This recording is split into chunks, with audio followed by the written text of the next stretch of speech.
Dun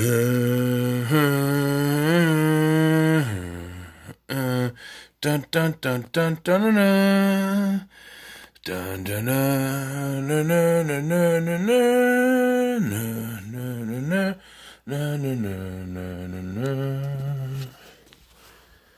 All right, I almost forgot to do that. I know it gets annoying. I know. I understand.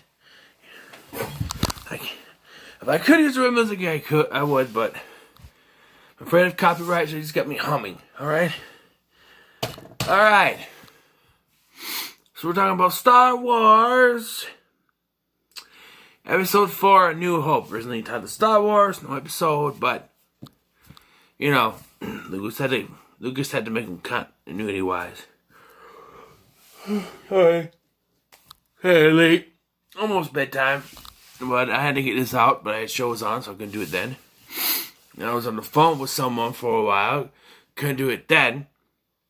Plus, I had to watch the ending scene of the movie, because I like that ending.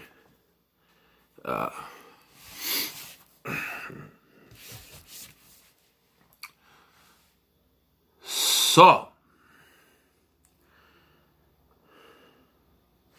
let's talk about this. The original Star Wars movie.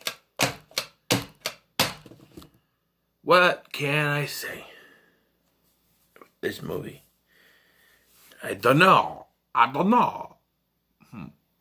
What are you doing there? I don't know. It's just... You know the story, right? Luke Skywalker lived on Tatooine with his aunt and his uncle, yearns for something more, and when two droids crash land on Tatooine, and are bought by his Uncle Owen from Jawas, this sends him on an adventure to locate a Obi-Wan Kenobi, who he knows is Ben Kenobi, and brings him into the adventure. You know the story of Star Wars. I shouldn't have to tell you about it. So let's get to something I wanted to talk about, and that's... I've watched a couple reviews for this movie, and they've all the reviews I've seen said that they don't like how Luke is in this one. They say he's whiny. Well, one, he's supposed to be a 17-year-old kid who, to me, sounds like he doesn't get to do much of what he wants to do because Owen is trying to protect him. And I understand that. But you gotta understand, they decide the scene. Oh, let's go to the Tashi station and get some power converters. He wants to hang out with friends. He wants to be a teenage kid, and Owen's making him do all the chores and stuff. It's like, I understand where he's coming from, having grown up with a lot of chores. You just want to do what you want to do, but you got chores to do. I understand that. Whiny, maybe, but he's a 17-year-old. Is he supposed to be a 17-year-old? It's just... Give him a break. I mean, first movies in a franchise, the characters aren't going to be the way they're supposed to be. Look at Ash from Evil Dead. First movie he was in, he was a bitch. Okay? Compared to the groovy kind of Ash we have now. So just look at that. He gets there, okay? James Earl Jones is Darth Vader. Much like why they brought him back for the Lion King remake. Sorry, I've heard things about that movie. And I don't know, I could watch it myself, but I don't want to. But, they knew that, even in the third film, they brought him back for that small cameo to voice Darth Vader, because that's who it is. He was in Rogue One as well at the end there. I didn't talk about that, but he shows up with a lightsaber, and it was kind of weird. But here, we get the first presence of Darth Vader. You see him walking down the dark corridors, just that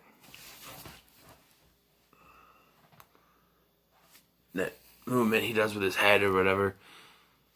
that presence. Think of it being a kid, and you see these rebel fighters pointing guns, blasters, whatever, at this door. Out comes Darth Vader, covered in all black. What do you think of that? Sure, the movies aren't the same as they used to be. A scene added in with Jabba that people cite the CGI, but let me tell you, it's just, yes, that wasn't in there before, and I remember that because we had the box set, VHS set of the special editions, and I remember watching that and being like, I remember that being there before, because my grandma had them recorded. They used to play them on USA all the time. My grandma had recorded them on VHS from USA, so I watched the original versions all the time. So when we started watching these, I'm like, something's different there. And then they, Return of the Jedi to change things in there, and I'm not sure exactly what they changed in Empire Strikes Back, although everybody heralds that as the best of the original trilogy. I'm not one of them. I prefer this one. I'm sorry, I do. I guess I'm not a fan of the middle movies in the Star Wars trilogies because I don't like Attack of the Clones. I'm not particularly fond of Empire Strikes Back. I like it just fine. It's good. I think it's good. I think all three of the original trilogy are good films. Okay, I like them. I think they're great. But to me, Empire Strikes Back, although it introduces us to Yoda, other than that, no, we'll get to that though. I'm not going to start review it here. And of course, The Last Jedi, everybody has their opinions on that one, and we'll get there. But this one to me has always been my favorite. It's the one I watched the most. My brother, growing up, he liked to watch Return of the Jedi the most. And it works. But, so, talk about this one now.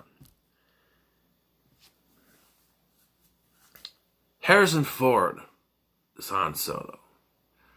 Is there anyone else that could play him? According to those who watch Solo, no. Now I know I ranted in that review, but I did like the movie. I thought it was better than Rogue One and more excitement. I thought Aiden Unreich did best that he could with the situation, but he's no Harrison Ford. Harrison Ford, there's only one Harrison Ford. You especially when you first see him, he's sitting there in that booth like this, just Chewie next to him or whatever. He's just sitting there. Something tells me you need to get Alderaan. You have a ship? Fastest ship in all the fleet.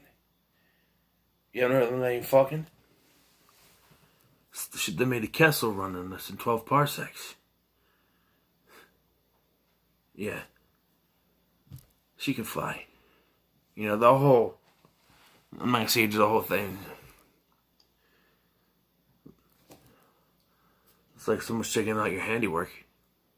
I can say you're in quote the whole movie. And yes, I'm going to say this right now. Han shot first. Okay? Sue me. Han shot first. I didn't get that at first. I'm like, what do you mean? What is this? What do you mean Han shot first? What is this? Because in my mind, Greedo never shot. Everybody said, oh, Han shot first. Han shot first. I'm like, yeah, because Greedo never shot anything. He never fired a blaster. And then the special editions came out, and I saw what they were talking about. I'm like, yeah, that didn't happen. No. Han shot first. It wasn't. And what? No. Special editions, like, I don't know. They got this scene with this aliens falling down before they get to Mos Eisley. I don't know. I like the simple stuff that you get in the early restorations. The first VHS that were released, they were the same movies as early restorations, like around the speeders and everything, make them look a little bit better. Those were fine. Then you got the special edition VHS released in 1998 that overhauled it. I understand Lucas didn't have the technology in the 1970s to do this, but he kept trying to make things perfect. That even the 2004 restoration